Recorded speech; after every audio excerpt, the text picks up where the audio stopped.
Fala pessoal, tudo bem? Estamos gravando mais um vídeo aí. Lembrando que quem não se inscreveu, não se esqueça, é só se inscrever clicando aqui embaixo, ative o sininho, dê um like, ajude compartilhando nossos vídeos.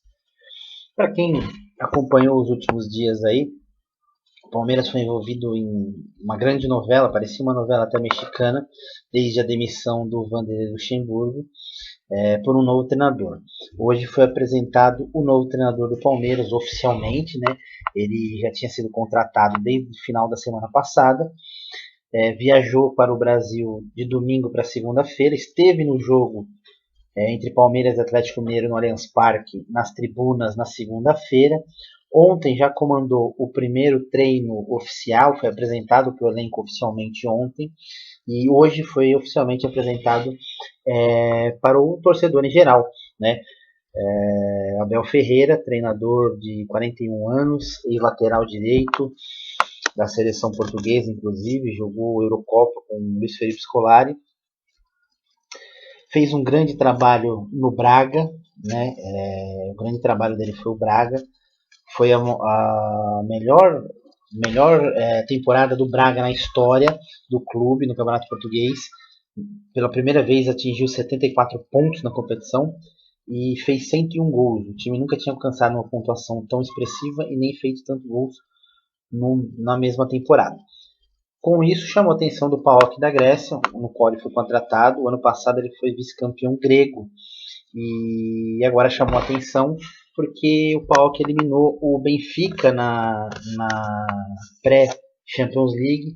O Benfica do Jorge Jesus, que fez tanto sucesso aqui no futebol brasileiro. A gente vai desejar todo o sucesso do mundo para o Abel Ferreira e vai pedir para a torcida ter paciência, principalmente a torcida mesmo, ter paciência, porque o trabalho dele vai ser demorado até ele conseguir implantar o sistema de jogo que ele gosta, fazer as modificações que ele achar necessária, até porque o Palmeiras vai jogar 18 jogos em praticamente um mês. É uma temporada absurda que os clubes estão sendo envolvidos, né, devido à pandemia. Os campeonatos terminam no meados de fevereiro e já em final de março já inicia a temporada 2021. Então vai ser uma temporada totalmente atípica e muito desgastante para o futebol e o treinador, principalmente o estrangeiro, para chegar assim, colocar o seu trabalho precisa de tempo. Mas nós vamos chegar até o Abel Ferreira, né? Vale lembrar que o Palmeiras, eu já falei em outros vídeos aqui, é um triturador de treinadores. Em 5 anos nós estamos no 12º treinador. Isso sem contar os interinos que ficaram treinando, né? O Valentim, o Wesley e agora o Andrei Cebolinha. Por que o Palmeiras faz isso? Porque é um erro. Erro atrás de erro. Então o Palmeiras escolhe o treinador para apagar incêndio e aí não deu certo, manda embora, contrata outro treinador para apagar incêndio e assim vai indo. Eu falo de 5 anos porque é a era nova do Palmeiras, a era endinheirada do Palmeiras, a era do estádio do Palmeiras, que traz bastante recurso financeiro com público alto no estádio. É a era que tem títulos expressivos, né? Foram 2 brasileiros e uma Copa do Brasil. Então o Palmeiras está numa era diferente e desde então o Palmeiras teve 11 treinadores, né?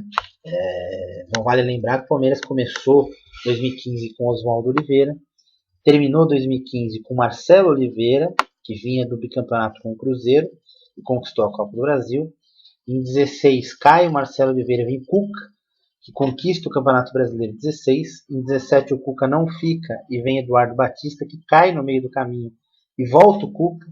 O Cuca não resiste a mau resultado na Libertadores e é demitido. E Alberto Valentim ganha a chance da vida dele. A chance da vida dele foi desperdiçada no jogo direto pelo título com o Corinthians, derrota em Itaquera 3-2. Ali determinou-se que o Palmeiras necessitava de um treinador e foi atrás do Roger Machado, que também não deu certo, um dos jovens treinadores da nova safra aí do futebol brasileiro, que não deu certo no Palmeiras, e o Palmeiras trouxe o Luiz Felipe Scolari. Nesse meio tempo, Wesley dirigiu o Palmeiras contra o Paraná Clube, uma vitória de 3-1 no Allianz Parque, até a chegada do Luiz Felipe Scolari, que foi campeão brasileiro em 2018, mas na parada para a Copa América em 19 houve uma queda de rendimento absurda e a demissão dele para a contratação do Mano Menezes. Olha quanto treinador que eu já falei nesse meio tempo. Mano Menezes não era a unanimidade na torcida, não era a unanimidade na diretoria do Palmeiras, e pelos maus resultados caíram o Mano Menezes e o Alexandre Matos, diretor de futebol do Palmeiras à época. O Andrei Lopes assumiu o Palmeiras pela primeira vez no final da temporada de 2019. 2020, muita expectativa, o Palmeiras contrata de volta Vanderlei Luxemburgo. Péssimos resultados, cai o Vanderlei Luxemburgo, o Andrei assume, e agora finalmente chegamos ao Abel Ferreira, novo treinador do Palmeiras. Quais são os problemas relacionados ao Palmeiras? O Palmeiras não sabe o que quer. Então, quando o Palmeiras começa 2015 com o Oswaldo Oliveira tem um tipo de trabalho. E quando você muda radicalmente para o Marcelo Oliveira, que tem outro tipo de trabalho, você mostra que você não tem norte. Você está perdido. Quando você sai do Marcelo Oliveira e vai para o Cuca, que é totalmente o oposto dos dois, você continua sem norte. E aí você acha o seu norte, que é o Cuca não aceita ficar no Palmeiras, e o Palmeiras de novo perde a bússola e vai para o Eduardo Batista, que não tinha nada a ver com o anterior. O Palmeiras monta um elenco para o Eduardo Batista e manda o cara embora no meio do serviço para trazer o Cuca de volta, que não tinha mais o elenco que ele estava acostumado, era um elenco diferente. E aí deu uma bagunça geral, e aí o Cuca cai de novo, o Palmeiras continua sem norte. Talvez tenha tentado acertar um pouco no Felipão, embora não fosse a unanimidade na época, trazer o Felipão, o treinador que rebaixou o time em 2012, treinador do 7-1, que estava sumido do futebol brasileiro, vivia na China já fazia 2 anos e meio, e só que nesses 2 anos e meio ele conquistou 7 títulos. Então a gente tem que começar a repensar, e conquistou mais um, foi campeão brasileiro, embora ele tenha sido contratado para ser campeão da Libertadores da América, e com o time reserva no brasileiro foi campeão brasileiro, e o time da Libertadores caiu na Libertadores na Copa do Brasil. Então mostra que o Palmeiras nunca teve um norte, né? E aí a gente volta para o final do ano passado, o Felipão cai, o Palmeiras traz Mano Menezes. Não era unanimidade, não era o que todo mundo queria. Já que o Felipão caiu pelo escolarismo, o time que joga por bola longa, pela casquinha, que joga por uma bola, você tem que trazer um treinador que mude radicalmente esse estilo de jogo. O Palmeiras trouxe o Mano Menezes, que não era o cara radical para mudar esse estilo de jogo. Ele não aguentou a pressão e acabou caindo com os maus resultados. E aí a gente fala num elenco muito cascudo e precisava de um treinador cascudo. É isso que a gente fala. Contando o Vanderlei Luxemburgo, o Palmeiras teve 5 campeões brasileiros dirigindo o Palmeiras: Oswaldo, Marcelo Oliveira, Cuca, Felipão e Luxemburgo. E 3 ex-treinadores de seleção brasileira: Luiz Felipe Scolari, que foi campeão do mundo com a seleção, Mano Menezes e Vanderlei Luxemburgo, e nenhum resistiu ao elenco do Palmeiras. Eu não posso afirmar que o elenco derruba treinadores, mas principalmente o último, Luxemburgo, agora foi derrubado numa das partidas mais vergonhosas que eu vi nos últimos anos do Palmeiras fazer, que foi o jogo contra o Coritiba. Mas enfim, caiu. E aí a gente vou voltar um pouquinho no ano de 2019. Cai o Mano Menezes, é tanto treinador que a gente até se confunde. O Palmeiras decide, faltavam 3 rodadas para acabar o campeonato, 2, 3 rodadas para acabar. Vai manter o treinador, o interino, que é o auxiliar técnico permanente do Palmeiras, que é o Andrei Lopes, que estava lá desde 2017, foi contratado justamente para substituir o Alberto Valentim, que não quis continuar como auxiliar, ele queria continuar como treinador. O Palmeiras até pensou em dar uma oportunidade para ele, porque o Palmeiras teve uma alavancada numa reta final do Campeonato Brasileiro, e aí depois do tropeço com o Cruzeiro em casa no Allianz Parque 1-1, e a derrota para o Corinthians 3-2 em Itaquera, e tirada a chance de título do Palmeiras daquele ano de 2017, o Palmeiras decidiu que realmente ia buscar um treinador e foi atrás do Roger, fechando com o Roger um pouquinho antes de acabar o Campeonato Brasileiro daquele ano. O Roger só assumiu em janeiro. Então o Palmeiras decidiu que precisava de um treinador. O nome da vez era Jorge Sampaoli, que tinha feito um Campeonato Brasileiro muito fantástico, com um elenco muito limitado do Santos. Um time com um elenco muito curto, com poucos recursos, e acabou batendo de frente com o Flamengo, fez jogos duríssimos com o Flamengo. Perdeu no Rio só de 1-0, e um jogo duro para o Flamengo. O Flamengo já era campeão, lógico, já estava pensando no Mundial Interclubes, mas o Santos meteu 4 no Flamengo. O Flamengo com um time misto. O time misto do Flamengo era melhor que muitos times do Campeonato Brasileiro, inclusive melhor que o Santos.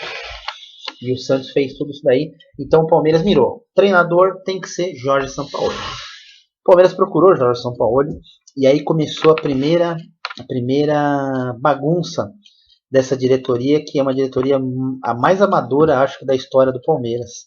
Fica muito próximo da diretoria do Arnaldo Tironi e do Friso. Né?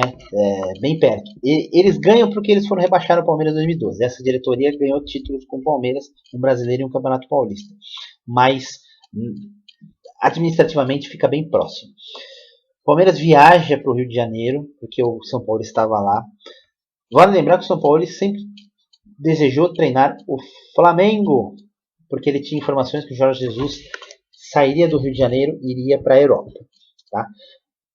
O Palmeiras se reuniu com ele no hotel onde ele estava hospedado no Rio de Janeiro. Ele mostrou extremo conhecimento do elenco do Palmeiras, mostrou todo o time do Palmeiras, como o Palmeiras jogava, como ele gostaria de jogar. Falou que precisava de 3, 4 reforços e pediu 2,5 milhões por mês para o Palmeiras. A pedida foi muito alta, mas o Palmeiras não recuou. O Palmeiras fez uma contraproposta e chegou a um denominador no meio do caminho. Tá? Vale lembrar que o Jorge Sampaoli também abriu mão de alguma coisa. Aí começam as exigências do São Paulo. São Paulo queria de 3 a 4 reforços, que o Palmeiras prontificou-se a procurar no mercado. E o São Paulo queria que o Palmeiras pagasse a multa dele de 10 milhões do Santos. Aí o Palmeiras recuou e recuou muito. Porque tinha uma multa de 10 milhões, ele tinha contrato até o final desse ano com o Santos. Ele brigou judicialmente com o Santos para poder sair do Santos e não dirigir o Santos nessa temporada. Depois desse imbróglio todo, no dia seguinte, ou 2 dias depois, o Palmeiras fecha com o Vanderlei Luxemburgo. Assim, rapidamente fechou com o Vanderlei Luxemburgo. O Vanderlei Luxemburgo viajou para São Paulo para assinar o contrato com o Palmeiras. Ele ia ganhar quase 1/3 só do que o São Paulo iria ganhar. O São Paulo iria ganhar quase 2 milhões no Palmeiras. O Vanderlei aceitou de 600 mil dirigir o Palmeiras e reformular o elenco. Esse ano era um ano de reformulação e utilização da base pelo time principal. Palmeiras, que colecionou títulos e revelações nos últimos anos, estava na hora de usar alguns jogadores da base e o Luxemburgo aceitou o desafio. Aquela famigerada Copa Flórida, né? A Copa Mickey nos Estados Unidos, o Palmeiras não fez grandes apresentações, mas era o primeiro contato do Palmeiras, né, no ano. Felipe Melo recuado para a zaga e uma grata revelação, Patrick de Paula, realmente foi muito bem lá nos Estados Unidos, tanto que quando vem para o Campeonato Paulista ele ganha a posição. E o Felipe Melo vira zagueiro. A defesa do Palmeiras foi muito consistente no campeonato, né? Até a parada da pandemia, tinha apenas uma derrota para o Red Bull, mas havia já algumas contestações. O time não vinha apresentando um bom futebol e contra os times da Série A do Campeonato Brasileiro, o Palmeiras teve 2 empates e uma derrota. Empate em 0-0 com Santos e São Paulo e a derrota de 2-1 para o Red Bull Bragantino. Tem a parada da pandemia, 4 meses parado. O futebol volta, os times voltaram a treinar 15 dias. E aí tem o derby. Um primeiro tempo muito ruim dos dois times, até compreensível pelo tempo parado. Numa falha individual do Everton, o Corinthians faz 1-0. E o segundo tempo do Palmeiras é muito bom. O Palmeiras tem um volume, o Palmeiras empurra o Corinthians para dentro da área. E aí aparece o Cássio. O Cássio foi o destaque do jogo. E aí foi o primeiro grande momento do Palmeiras, mesmo com uma derrota, foi o primeiro grande momento do Luxemburgo na temporada. Havia, talvez, um lampejo do velho Luxemburgo. Ficou por aí, o Palmeiras não jogou bem contra o Água Santa, sofreu para ganhar do Água Santa, 2-1, jogo difícil, ruim do Palmeiras. Um jogo contra o Santo André nas quartas de final, um jogo ruim do Palmeiras, 1-0. E aí vem o jogo contra a Ponte Preta, onde o Palmeiras faz 45 minutos do primeiro tempo sublimes. Palmeiras, a Ponte teve chance? Teve. O Everton fez defesa? Fez. Mas o Palmeiras engoliu a Ponte Preta no primeiro tempo, fez 1-0 e aí no segundo tempo parou. Palmeiras de 2020 é o time de 45 minutos. É um time que não tem uma consistência, não tem uma vibração. Classificou-se, eliminou a Ponte Preta na semifinal. Chegamos a mais uma final, mais um derby. Pô, já fazia alguns dias, os times já estavam com alguns jogos. Vai ser um jogão. 2 jogos horrorosos, tanto de Palmeiras quanto Corinthians. Jogos fracos, eu até fiz o comentário aí. Mais uma crítica para o Luxemburgo. O Luxemburgo acumulava desafetos. E o elenco começava a ficar cada vez mais difícil de lidar com ele. O Palmeiras ainda seguiu com vários empates aí, segurando uma sequência. Libertadores vinha bem. Né, o Palmeiras reestreia jogando bem até, inclusive, na Libertadores. Manteve o 100%, mas o time não ganha um norte nessa situação aí. E culmina com a demissão do Luxemburgo no jogo contra o Curitiba. O jogo do Curitiba, aquela derrota 3-1, que foi uma derrota vergonhosa. E aí Andrei Lopes assume. Primeiro nome que o Palmeiras foi buscar no mercado é Miguel Ramírez, treinador de 35 anos do Independiente del Valle do Equador. O Independiente del Valle é um time jovem no Equador. O Ramírez foi contratado para as categorias de base e acabou, numa demissão do treinador do time principal, acabou subindo para o time principal, fez um grande trabalho, campeão da Copa Sul-Americana, eliminou o Corinthians na semifinal da Copa Sul-Americana, já estava com um trabalho legal, revelou muitos jogadores lá, fez alguns jogadores interessantes, algumas revelações muito boas pelo Independiente del Valle, e foi a primeira cartada do Palmeiras, Miguel Ramírez. O Palmeiras foi até o Equador. O Ramírez até falou que vários empresários se dizendo serem representantes do Palmeiras foram procurados. Ele se assustou um pouco com a situação. Acho até normal ele se assustar. É uma bizarrice do futebol brasileiro, principalmente da Sociedade Esportiva Palmeiras, que permite que empresários tomem fronte desse tipo de negociação. Mas o Palmeiras foi lá com o vice-presidente Boazzi e com o Anderson Barros, diretor de futebol. E mais um advogado, que era justamente para selar o contrato. O Palmeiras até chegou a negociar com o Independiente del Valle a multa de $1 milhão, seria parcelada, embora o Independente não queria muito liberar o Ramírez, mas parece que haveria negócio. Ramírez aceitou o valor salarial que o Palmeiras propôs, aceitou o tempo de contrato, aceitou quais profissionais ele levaria junto com ele e aceitou premiação, aceitou tudo. Na hora de assinar, o Ramírez falou que cumpriria o contrato, e não é que cumpriria o contrato, ele cumpriria o término do ano de 2020 com o Independente del Valle, não viria imediatamente para o Palmeiras.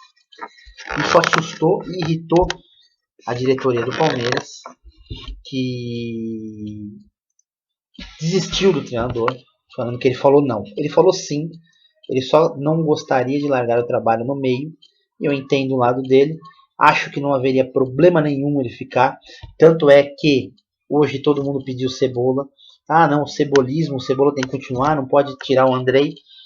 Você vê como é que é, né? Se o Palmeiras tivesse perdido 2, 3 jogos, iam querer um treinador. Ganhou 2, 3 jogos, ah não, deixa o cara aí. O torcedor do Palmeiras realmente, por isso falam que o Palmeiras é muito passional, é por causa disso. Dessa intensidade toda que vive o torcedor, que quando ganha é o melhor time do mundo, quando perde é o pior do mundo, vão matar todo mundo. E aí começou-se a especular muito nome. BKSS, o Ariel Roland, Gabriel Heinz, até Kiki Setien foi colocado na parada, e aí ficou nisso daí. Quem seria o novo treinador do Palmeiras? O Palmeiras não dava declarações nenhuma, até que surgiu na imprensa Abel Ferreira, que era um nome desconhecido para a grande maioria. Quem não acompanha o campeonato português não o conhecia. Quem não acompanha a Champions League não tinha nem ideia que ele foi o treinador que eliminou o Benfica de Jorge Jesus da Champions League, na pré-Champions League. E aí o Palmeiras foi e ninguém entendeu nada. Numa declaração, logo depois do Ramírez dizer não, o Gagliotti até tinha falado que tinha que tem um DNA. O Palmeiras tem um DNA e tinha que seguir esse DNA. Talvez ele tenha usado as palavras erradas e hoje, conhecendo mais o Abel Ferreira, porque fui pesquisar, fui entender quem é o Abel Ferreira, ouvi declarações do Abel Ferreira e eu entendi a ideia. Qual era a ideia do Palmeiras para 2020? Era reformulação do elenco e utilização da base. Olha, quem melhor do que Ramírez, que era treinador da base Del Valle, foi profissional, subiu vários jogadores da base, foi campeão da Sul-Americana, revelou jogadores, já está com uma safra boa, tudo. Então é um treinador que costuma trabalhar com a base, trabalha bem com a base, e era a ideia justamente fazer essa integração. Quando o Palmeiras vai... não é o Heinz, não é o Heinz por causa disso. O Heinz não é o treinador que trabalha com a base. O Heinz é um treinador mais intenso, um treinador mais vibrante e um treinador que deixa problemas onde passa. Ele teve uma grande passagem no Vélez, mas saiu com um descontentamento total da diretoria do Vélez. Era briga constante, era difícil controlar o ímpeto do Heinz. É um grande treinador, tem tudo para ser um grande treinador, mas teria esse problema. E esse não seria o DNA que o Palmeiras busca. O Palmeiras nunca foi um clube revelador. O Palmeiras virou clube revelador de 5 anos para cá, mas nunca foi. Então não é o DNA do Palmeiras.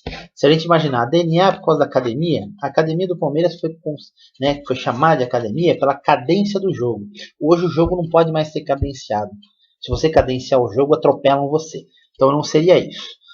Então o que o Palmeiras quer? O Palmeiras quer buscar um novo DNA, uma nova identidade. A nova identidade é a revelação de jogadores.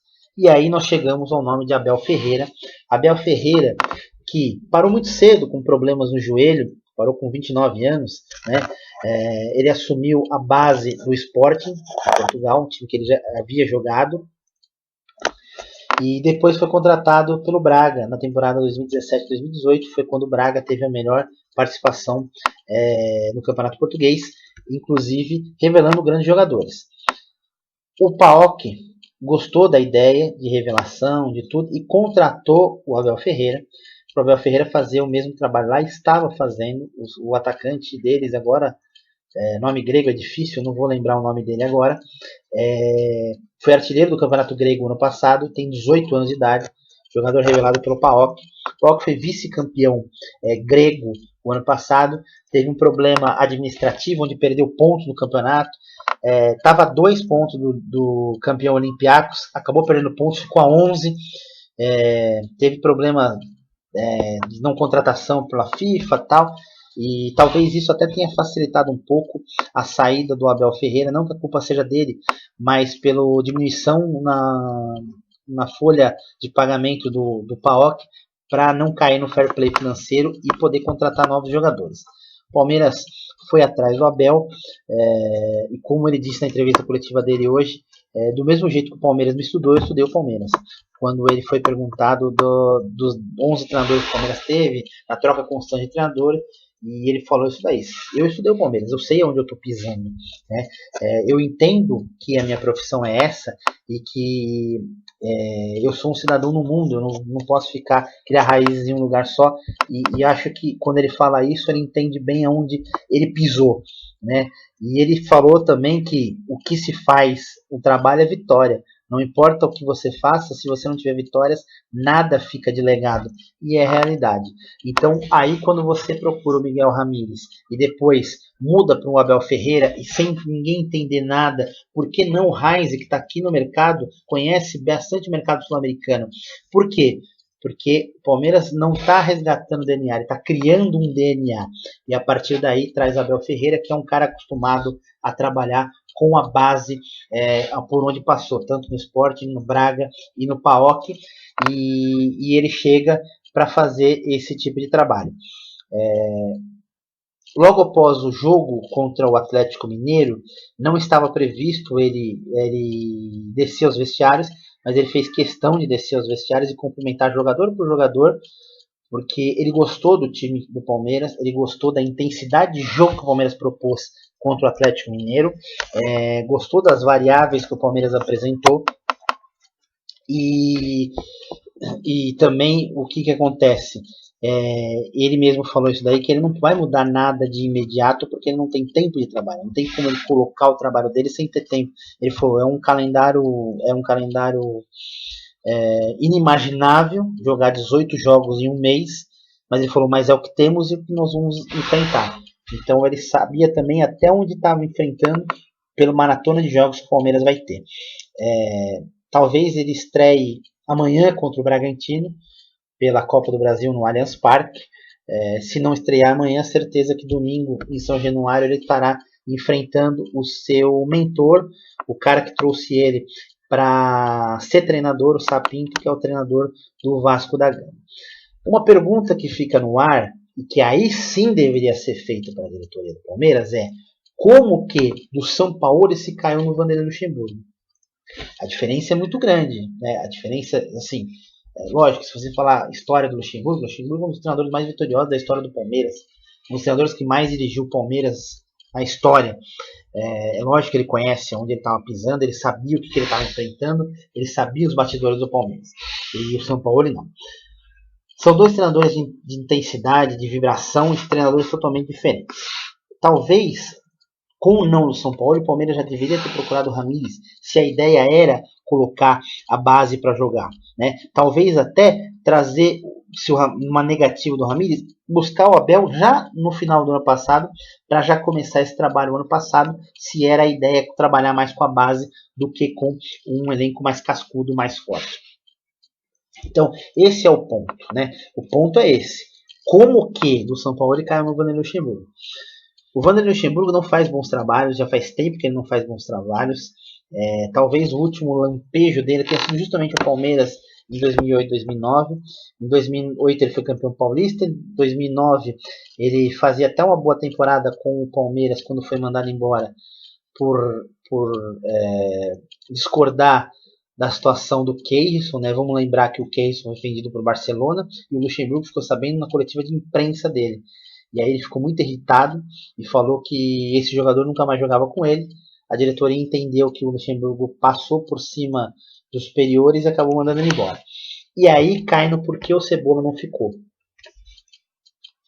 Lá em 2009, Jorginho assume o Palmeiras ganha uma cara diferente do Luxemburgo, lógico, e o Palmeiras vai subindo na classificação, mas o Palmeiras queria um treinador, trouxe o Muricy Ramalho, que tinha acabado de ser mandado embora do São Paulo, que era o atual tricampeão brasileiro, traz o Muricy Ramalho. O Muricy Ramalho assume, faz o Palmeiras ser líder, mas depois de algumas lesões e um elenco muito curto, muito enxuto do Palmeiras, e problemas internos que o Palmeiras teve ali, bastante, aliás, por causa dos salários atrasados, por causa das luvas do Wagner Love, ele acabou nem indo para a Libertadores da América. Aí vem o contraponto. Pô, se a gente tivesse deixado o Jorginho, talvez nada disso tivesse acontecido. Tal. Aí entre o si. Aí tem a segunda história do interino. Quando o Cuca cai em 17, assume o Alberto Valentim, e era unânime que a torcida e os conselheiros e a diretoria queria Alberto Valentim treinador do Palmeiras. O Palmeiras não precisa de buscar um treinador cascudo. Nós temos um cara ali dentro. O elenco respeita, o elenco conhece e fez o Palmeiras jogar bonito nas vezes em que dirigiu o time. E o Palmeiras cresce novamente no Campeonato Brasileiro, chega até a briga pelo título, quando empata em casa com o Cruzeiro em 1-1 e perde Itaquera 3-2 para o Corinthians e perde totalmente as chances de brigar pelo título. Até porque se o Palmeiras vence o Cruzeiro e vence o Corinthians, fica a 2 pontos do líder, a época que era o Corinthians, e aí o campeonato pegaria fogo nas últimas rodadas. O Palmeiras não fez isso, empatou com o Cruzeiro, empatou com o Corinthians, abriu uma diferença de 7 pontos, o Palmeiras praticamente deu adeus à disputa, e o Valentim deu adeus à carreira dele de treinador. Então são dois momentos distintos. Isso poderia ter acontecido com o Jorginho atrás, ninguém sabe, né? Mas aí tem um imaginário. E hoje todo mundo não, o cebolismo, porque o Cebola tem que ficar. É lógico que o Palmeiras evoluiu do Luxemburgo para o Cebola, sim. Mas o Palmeiras ainda joga 45 minutos. O Palmeiras é um time que faz um gol e recua muito. O Palmeiras tem que consertar isso daí. O Abel tem que consertar. É o tipo de coisa que não se admite. O time não buscar o gol. Ah, mas o Palmeiras nas últimas partidas meteu 3 jogos e 9 gols. 3 gols por jogo, só levou 1. Ok. circunstância do jogo, onde o adversário, perdendo o jogo, se atira para cima do Palmeiras e deixa campo para a velocidade dos jogadores do Palmeiras, como o Rony, como o Wesley, como o Veron, né, como o Rafael Veiga, como o Gabriel Menino, como o Vinha, que são jogadores muito rápidos, muito velozes e deixa muito contra-ataque para o Palmeiras. E aí o Palmeiras está sendo letal. E o Palmeiras, com o Luxemburgo, fazia um primeiro tempo muito mais acomodado e um segundo tempo mais agressivo, porque normalmente buscava mais o jogo no segundo tempo. Com o Cebola, o Palmeiras começa agressivo, começa marcando mais alto, faz 1-0 e aí recua bastante no segundo tempo. No segundo tempo praticamente dá a bola para o adversário e vive esporadicamente de contra-ataques. Eu acho que esse é o ponto onde tem que consertar. O Palmeiras não pode jogar 45, o Palmeiras tem que jogar pelo menos 70, 80 minutos de intensidade alta. Lógico, você não consegue jogar 90 minutos, mas você tem variações. Você inicia o jogo alto, você desce a marcação, com mais 10 minutos você sobe de novo, você tem que ter esse equilíbrio de intensidade no jogo, que era o que o Flamengo fazia com o Jorge Jesus e que esperamos que o Abel consiga transformar isso no Palmeiras, tá? Então, como falei, eu desejo toda a sorte do mundo ao Abel, espero que a torcida do Palmeiras, que é uma torcida chata e exigente, aceite derrotas quando vierem e aplauda as vitórias quando surgirem. Se não ganhar títulos, não tem problema nenhum.